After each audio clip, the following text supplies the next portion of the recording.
Just before we do that, can I just say, because it came up in a couple of the groups about the speed of the recruitment process and how many interviews and all of that, because I think it's a really important part. Is my belief is if you have a proper process in place, you should never need more than 2 interviews.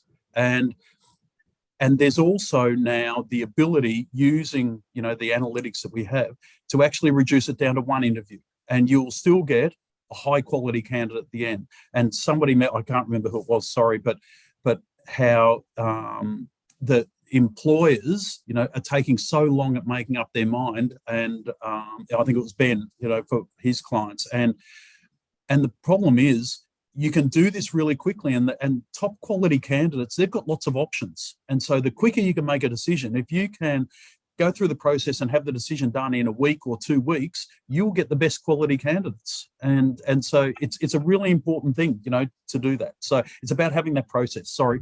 So. Yeah, thank you, Mark. That's a great aha for those that are looking at that particular one. Any other aha moments, something that just popped out today?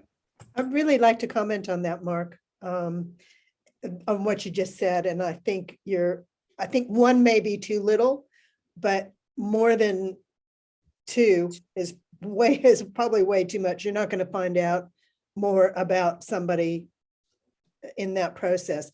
The struggle that we all have is getting through that process. The hardest part of the struggle is, and this is my bugbear, is the other end where you're trying to get a contract kicked out.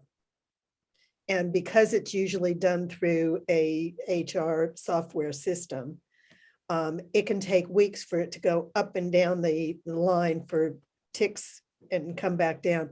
That's probably the bigger issue than the number of interviews. 2 or 3 interviews you can live with, but 2 weeks to kick out a standard contract is it's ridiculous. Yeah.